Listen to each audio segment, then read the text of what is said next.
Hey everyone, welcome back to my channel where I teach you everything you need to know about cryptocurrency. And as a follow-up to my last video on stablecoins, we're going to check out the USDC stablecoin that's been issued by Coinbase/Circle, and we're going to check out the source code. I'm going to teach you how you find the source code.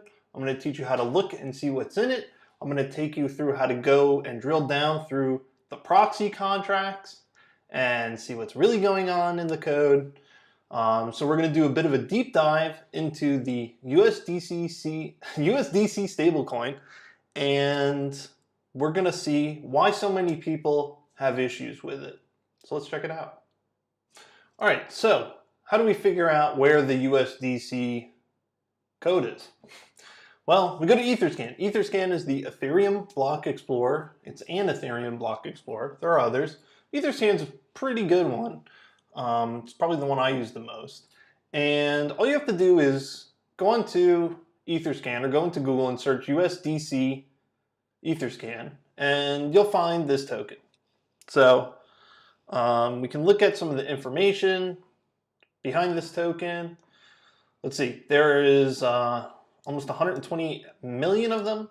The price is pretty much $1. And let's see, the official site is center.io. Go check them out. And founding members, Circle, Coinbase, introducing USD Coin, a stablecoin brought to you by Circle and Coinbase. So we know this is the right token. There are many tokens called USDC because anyone can make a token and you can name it whatever you want. And if you want to do that, check out my video on how to create your own ERC20 token in less than 5 minutes. It's insanely easy. So anyway, we can see here all the transactions happening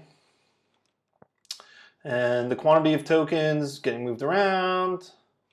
You know, cool. Someone's buying a car. Someone's buying a nicer car. So anyway, how do we see what's going on here? So if you go into Etherscan, let's click some of these tabs. You can see who holds the token and what their address is. You can get some information about it, like the circulating supply, market cap. See what exchanges support it. And a lot of these are decentralized exchanges or what have you, because it is an ERC20 token, so kind of by default works on any decentralized exchange. And then if we go over to read contract, okay, well there's not much here, right? I don't know exactly what this is trying to tell us, but what we're at is we're at the token page. Let's go to the contract page on Etherscan to see what's going on with the USDC contract. Oh, excuse me. So here we are. We can see all of the transactions on the contract, and you can see here it actually lists the different exchanges that are transferring it around or doing various contract calls to it. And here we can go and see the code. Very cool. So this contract is a fiat token proxy. It gives you some information about the compiler. And then here's the source code, so we can check it out. And what do we have here? We have a proxy contract, and it implements delegation of calls to other contracts with proper forwarding of return values and bubbling of failures. So this is actually a pretty common thing to do, is to use a proxy contract. There's many reasons to do that. One big one is you want an upgradable contract. And so with an upgradable contract, you can point everyone at the proxy contract, and then when you change the actual logic behind the contract itself that you've deployed the proxy contract for, you don't have to tell everyone, hey, there's a new address, right? Because that's really obnoxious. You can just change what's behind the proxy contract. And so if we look through here, we've got, you know, some information about this proxy contract, but it's really not telling us much, right? It says that you can upgrade it, you know, it has an administrator, blah, blah, blah, blah, okay? It's not telling us anything, right? So it's a bummer. Now here's the actual contract. And if I scroll up, you can see, okay, it's copyright center.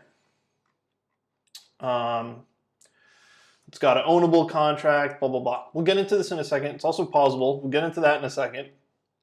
How did I find this? Well, if you go to this address, this is the address that is the creator of the proxy contract. So you just click that. That will bring you over here, and you can look and you can see all of the transactions that this address has done. Remember, we're on the blockchain here. Everything's very public. And I'm not trying to imply that they're trying to hide anything, because their code is on Etherscan. There's no hiding in Ethereum and blockchain. Maybe a little bit of hiding, but for something like this, there's no hiding. And so you can see all the different contracts they've created. And we can click this one, and we can see that this is the USDC coin proxy that we were just looking at, right? So then we go down, yikes. Then we go down, check out this contract. Now with the proxy contract, you're going to deploy the original contract first, then deploy the proxy. You can go to read contract here. Okay, now we've got some token information. Got a name, supply, decimals, balances, minter allowances. Who can pause it? Who can mint it? Or, you know, this is a getter to see if an address is allowed to mint it. Who can blacklist addresses? This is a big problem people have. What if you hold a bunch of these tokens and then you get blacklisted because a government agency told Coinbase to do it or else, right? Not really possible with Bitcoin. Very possible with USDC. So like I said, we found the contract here. And we can actually go ahead and look at the code. So let's take a look. It's ownable. That's a really common one, right? You don't want everything to be public. Only the person who created the contract, you want that person to be able to do administrative things, change things, etc. That's okay. All right, blacklistable. What does this do? Allows accounts to be blacklisted by a blacklister rule. Oh man, that's tough, right? That's really tough. It's got a modifier here, not blacklisted. It requires the account to not be in the blacklisted list. And of course, allows you to unblacklist people, such and such. Here's another kind of concern. It's pausable. Now, a lot of contracts will be pausable by the owner because what if something goes wrong, right? You want to kind of stop the damage and pause the contract. So I'm not going to say that's a necessarily bad thing. Safe math, this is something we've covered in previous videos. That basically is a better way to add and subtract numbers, multiply numbers in Solidity because of a lot of technical issues with how Solidity does math. And then here's the ERC20 token itself. We've got some information here. And then here's the fiat token, V1. It's got minters who can create these tokens out of thin air. You know, allows you to mint when the contract's not paused. Only minters can do it. You better not be blacklisted. You better not be sending it to a blacklisted address. So really interesting, right? Now here's where we get into some issues. Approve. We covered this function in my previous video on ERC20 tokens. This is the same code, but the contract cannot be paused, and the person who's approving the token transfer, who owns the tokens, cannot be blacklisted. So you own the tokens, but you cannot spend them if you're blacklisted. The person you're sending them to cannot be blacklisted. Okay? Same thing with transfer and transfer from. So say I am, and in the previous video, we looked at their terms of service, right? One of the things that was in the terms of service was if you have tax payments, you owe taxes, and you couldn't pay them, right? This happens to people. And you have to ask the government for a payment plan and an extension to pay off your taxes. According to their terms of service, now, someone from Coinbase or whatever can correct me if I'm wrong on this, that's a reason to blacklist you. So if you owe taxes to the US government, you're not allowed to transfer this USDC token around. I don't know.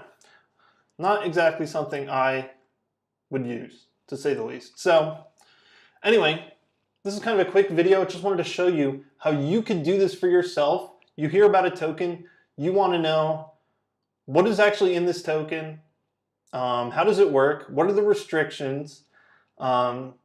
You want to decide that stuff for yourself, right? You don't want to just believe what people on crypto Twitter say. You don't want to just believe what the press releases say from the companies and the financial institutions that are creating these assets.